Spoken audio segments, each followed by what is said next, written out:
ನಮಸ್ಕಾರ ಎಲ್ಲ ಪ್ರೀತಿಯ ಚಾಲಕ ಮಿತ್ರರಿಗೆ. ಸ್ನೇಹಿತರೆ, ಮೊನ್ನೆ ಏನೋ ಮಳೆ ಬಂದಂಥ ಸಂದರ್ಭದಲ್ಲಿ ವಿಜಯನಗರದಲ್ಲಿ ಆಗಿದ್ದನ್ನ ಕೇಸು ಕೂಡ ತಾವುಗಳು ನೋಡಿರ್ತೀರ. ಅದೇ ರೀತಿ ಲಾಸ್ಟ್ ಟೈಮು ಬೋರಿಂಗ್ ಹಾಸ್ಪಿಟಲಲ್ಲೂ ಕೂಡ ಗೋಡೆ ಕುಸಿತಕ್ಕೆ ಒಳಗಾಗಿದ್ದನ್ನು ತಾವುಗಳು ನೋಡಿರ್ತೀರ. ವಿಚಿತ್ರ ಏನು ಅಂದರೆ, ಬೋರಿಂಗ್ ಹಾಸ್ಪಿಟಲಲ್ಲಿ ಆಗಿದ್ದಂಥ ಘಟನೆ ಬಂದು ಫುಟ್ಪಾತ್ನಲ್ಲಿ ವ್ಯಾಪಾರೀಕರಣ ಮಾಡುವಂತಹ ವ್ಯಕ್ತಿಗಳಿಗೆ ಅನಾಹುತ ಆದರೆ, ವಿಜಯನಗರದಲ್ಲಿ ಆಗಿದ್ದು ಒಬ್ಬ ಆಟೋ ರಿಕ್ಷಾ ಚಾಲಕನಿಗೆ. ವಿಪರ್ಯಾಸ ಏನು ಅಂದರೆ, ಸರ್ಕಾರಗಳು, ಬ್ರಾಂಡ್ ಬೆಂಗಳೂರು, ದೊಡ್ಡ ದೊಡ್ಡ ಕಾರ್ಪೊರೇಟ್ ಕಂಪನಿಗಳ ಬೆಂಗಳೂರು, ಅತಿ ಹೆಚ್ಚು ಜನಸಂಖ್ಯೆಯನ್ನು ಹೊಂದಿರತಕ್ಕಂತಹ ಬೆಂಗಳೂರು, ಬರೀ ಇವರು ಭಾಷಣ ಮಾಡೋದಕ್ಕೆ ಮಾತ್ರ ಸೀಮಿತವಾಗಿರ್ತಕ್ಕಂಥ ರಾಜಕೀಯ ಪ್ರೇರಿತವಾದ ಹೇಳಿಕೆಗಳಿಗೆ ಸೀಮಿತವಾಗಿರ್ತಕ್ಕಂತಹ ಸರ್ಕಾರಗಳ ವಿನಃ ಇಲ್ಲಿರುವಂತಹ ಜನಗಳಿಗೆ ಮತ್ತು ಸಾರ್ವಜನಿಕರಿಗೆ ಯಾರಿಗೂ ಕೂಡ ಸರಿಯಾದ ರೀತಿಯಲ್ಲಿ ವ್ಯವಸ್ಥೆಯನ್ನು ಕಲ್ಪಿಸೋದ್ರಲ್ಲಿ ಸಂಪೂರ್ಣವಾಗಿ ವಿಫಲತೆಯನ್ನು ಹೊಂದಿದ್ದಾರೆ ಅಂತ ಅನ್ಬೇಕಾಗುತ್ತೆ. ಇವತ್ತು ಬೆಂಗಳೂರು ನಗರದಲ್ಲಿ ಸರಿಸುಮಾರು 3.5 ಲಕ್ಷ ಆಟೋ ರಿಕ್ಷಾ ಚಾಲಕರುಗಳು ಪ್ರತಿನಿತ್ಯವೂ ಕೂಡ, ಬರೀ ಕೇವಲ ಆಟೋ ರಿಕ್ಷಾ ಒಂದೇ ಅಲ್ಲ, ಅದರಲ್ಲಿ ಕ್ಯಾಬ್ಗಳಾಗ್ಬೋದು, ಗೂಡ್ಸ್ ವೆಹಿಕಲ್ಗಳಾಗ್ಬೋದು, ಲಾರಿಗಳಾಗ್ಬೋದು, ಬಸ್ ಚಾಲಕರುಗಳು, ಹಾಗೆ ಪಬ್ಲಿಕ್ಕು ಕೂಡ ಕೋಟ್ಯಾಂತರ ವಾಹನಗಳು ಪ್ರತಿದಿನವೂ ಕೂಡ ರಸ್ತೆಯಲ್ಲಿ ಸಂಚಾರವನ್ನು ಮಾಡ್ತಾರೆ. ಆದರೆ ಬೆಂಗಳೂರು ನಗರದಲ್ಲಿ ಸರಿಸುಮಾರು 1.48 ಕೋಟಿ 1,48 ಲಕ್ಷ ಜನ ವಾಸವಾಗಿರ್ತಕ್ಕಂತಹ ಒಂದು ಬೃಹತ್ತಾದ ನಗರ. ಈಗೇನು ಬೃಹತ್ ಬೆಂಗಳೂರು ಮಹಾನಗರ ಪಾಲಿಕೆಯನ್ನು ತೆಗೆದು GBA ಗ್ರೇಟರ್ ಬೆಂಗಳೂರು ಅಥಾರಿಟಿ ಅನ್ನುವಂತಹ ಒಂದು ದೊಡ್ಡ ಸಂಸ್ಥೆಯನ್ನು ಕಟ್ತೀವಿ ಅಂತ ಹೊರಟಿದ್ದಾರೆ. ಇವ್ರಿಗೆಲ್ಲ ನಾಚಿಕೆ ಆಗಲ್ವೇನಪ್ಪ ಅಂತ ಅಂದ್ಕೊಳ್ಬೇಕು.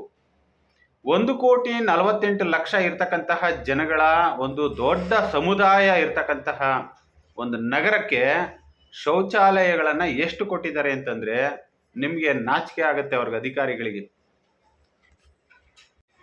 ಇಡೀ ಬೆಂಗಳೂರಿನಲ್ಲಿ 1,48 ಲಕ್ಷ ಇರ್ತಕ್ಕಂತಹ ಜನಸಂಖ್ಯೆಗೆ BMP ಮತ್ತು ಈಗಿರುವಂತಹ ಗ್ರೇಟರ್ ಬೆಂಗಳೂರು ಅಥಾರಿಟಿ ಎಮ್ಮೆ ಚರ್ಮದ ಸರ್ಕಾರದ ಅಧಿಕಾರಿಗಳು 785 ಪಬ್ಲಿಕ್ ಟಾಯ್ಲೆಟ್ಗಳಿದೆಯಂತೆ.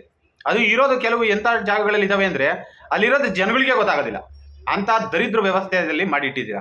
ಆಮೇಲೆ ಕೆಲವು ಜಾಗಗಳಲ್ಲಿ ನೀವು ಪಬ್ಲಿಕ್ ಟಾಯ್ಲೆಟ್ಗಳನ್ನ ಮಾಡಿದ್ದೀರಾ, ಯಾವುದೇ ಒಬ್ಬ ವೆಹಿಕಲಿಂದ ಬಂದವರು, ಅದು 2 ವೀಲರ್ ಆಗ್ಬೋದು, ಆಟೋ ರಿಕ್ಷಾದವರಾಗ್ಬೋದು, ಕಾರ್ನವರಾಗ್ಬೋದು, ನಿಮ್ಮ ಟಾಯ್ಲೆಟ್ಗಳು ಎಲ್ಲಿದೆ ಅಂದರೆ ಕರೆಕ್ಟಾಗಿ ಸಿಗ್ನಲ್ ಜಂಕ್ಷನ್ನಲ್ಲೇ ಇರುತ್ತೆ. ಅಲ್ಲಿ ಒಂದು ವೆಹಿಕಲ್ನ ನಿಲ್ಲಿಸಿದ್ರೆ ಟ್ರಾಫಿಕ್ ಪೊಲೀಸ್ನವರ ಕಾಟ, 5 ರೂಪಾಯಿ ಕೊಟ್ಟು ಯೂರಿನ್ ಪಾಸ್ ಮಾಡೋಕೆ ಹೋದರೆ 500 ರೂಪಾಯಿ ದಂಡ ಕಟ್ಟಬೇಕಾಗುತ್ತೆ ಸರ್ಕಾರಗಳಿಗೆ. ಇಂಥ ಒಂದು ದರಿದ್ರ ವ್ಯವಸ್ಥೆ ಒಳಗಡೆ ತಗೊಂಡು ಬಂದು ಇಟ್ಕೊಂಡಿದ್ದೀರಾ. ಯಾಕೆ ವಿಚಾರ ಎತ್ತುತ್ತಾ ಇದ್ದೀನಿ ಅಂದರೆ ಸ್ನೇಹಿತರೆ, ತಮ್ಮೆಲ್ಲರಿಗೂ ಕೂಡ ಗೊತ್ತಿರೋ ಹಾಗೆ ಮೊನ್ನೆ ಏನು ವಿಜಯನಗರದಲ್ಲಿ ಮಳೆ ಬಂದು ಒಬ್ಬ ಆಟೋ ರಿಕ್ಷಾ ಮರಣ ಹೊಂತಾನಲ್ಲ, ಎಲ್ಲೆಲ್ಲಿಂದಲೂ ಟ್ರಾವೆಲ್ ಮಾಡಿ ಈಗ ಬೆಳಗ್ಗೆ ಮನೆ ಬಿಟ್ಟು ಬಂದಂಥ ಆಟೋ ರಿಕ್ಷಾ ಚಾಲಕರುಗಳು ಸಂಜೆ ತನಕಲ್ಲೂ ಕೂಡ ಪಬ್ಲಿಕ್ ಸರ್ವಿಸ್ ಕೊಟ್ಕೊಳ್ತಾ ನಗರದಲ್ಲೇ ಇರ್ತಾರೆ.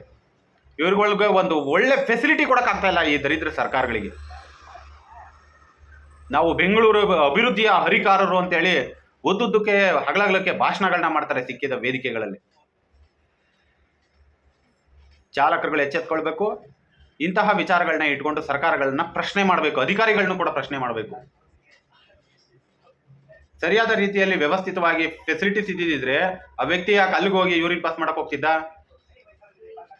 ಅಲ್ಲಿ ಯಾಕೆ ಮರಣ ಹೊಂದಿ ಬಿದ್ದು ಕಾಂಪೌಂಡ್ ಬಿದ್ದು ಯಾಕೆ ಮರಣ ಹೊಂದ್ತಾ ಇದ್ದ? ಹಾಗಾಗಿ ಸ್ನೇಹಿತರೆ, ಇದು ಬೆಂಗಳೂರು ನಗರಕ್ಕೆ ಸರಿಯಾದ ರೀತಿಯ ವ್ಯವಸ್ಥೆ ಅಲ್ಲ.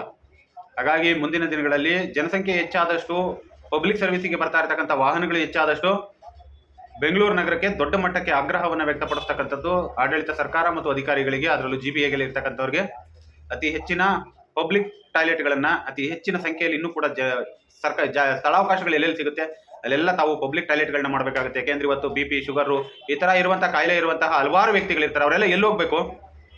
ಖಾಲಿ ಜಾಗಗಳು, ರೋಡ್ ಸೈಡ್ಗಳು, ಇಂತಹ ಜಾಗಗಳನ್ನೇ ಹುಡುಕ್ಬೇಕಾಗುತ್ತೆ. ನೀವೇನಾದರೂ ಇದ್ರ ಬಗ್ಗೆ ಕ್ರಮವನ್ನು ಕೈಗೊಳ್ಳಿಲ್ಲ ಮುಂದಿನ ದಿನಗಳಲ್ಲಿ ಇದ್ರೆ ಚಾಲಕರುಗಳು ಎಲ್ಲರೂ ಕೂಡ ನಿಮ್ಮ GBA ಆಫೀಸಿಗೆ ಮುತ್ತಿಗೆಯನ್ನು ಹಾಕಿ ನಿಮ್ಮ ಆಫೀಸ್ನ ಕಾಂಪೌಂಡ್ಗೆ ಪಬ್ಲಿಕ್ಕಲ್ಲಿ ಯೂರಿನ್ ಪಾಸ್ ಮಾಡೋದಂತಹ ಒಂದು ಮುತ್ತಿಗೆ ಕಾರ್ಯಕ್ರಮವನ್ನು ಕೂಡ ಮಾಡಬೇಕಾಗುತ್ತೆ ಸ್ನೇಹಿತರೆ. ಇದಕ್ಕೆ ತಾವೆಲ್ಲರೂ ಕೂಡ ಬೆಂಬಲವನ್ನು ಕೊಡಬೇಕಾಗುತ್ತೆ. ಯಾಕೆಂದರೆ ಅಧಿಕಾರಿಗಳಿಗೆ ಬರೀ ಬಾಯಲ್ಲಿ ಹೇಳಿದರೆ ಯಾವುದು ಕೂಡ ಸರಿಯಾದ ರೀತಿಯಲ್ಲಿ ಕೆಲಸ ಆಗೋದಿಲ್ಲ. ಇದು ಹೋರಾಟ ಅಲ್ಲ, ಇದು ಅಭಿಯಾನ. GBA ಅಧಿಕಾರಿಗಳು ಸರಿಯಾದ ರೀತಿಯಲ್ಲಿ ಇರುವಂತಹ ಬೆಂಗಳೂರು ನಗರನ ಏನು ಅಭಿವೃದ್ಧಿ ಪಡಿಸ್ಕೊಳ್ತಾ ಹೋಗ್ತೀರಾ, ಹಾಗೆ ಸಾರ್ವಜನಿಕರಿಗೂ ಕೂಡ ಸರಿಯಾದ ರೀತಿಯಲ್ಲಿ ವ್ಯವಸ್ಥೆಯನ್ನು ಕಲ್ಪಿಸಬೇಕಾದದ್ದು ತಮ್ಮ ಕರ್ತವ್ಯ.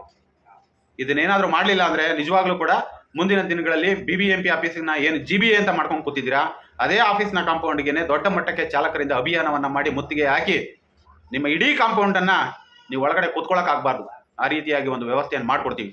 ಆವಾಗ ನಿಮಗೆ ಗೊತ್ತಾಗುತ್ತೆ ಅದ್ರ ಕಷ್ಟ ಏನು ಅಂತ.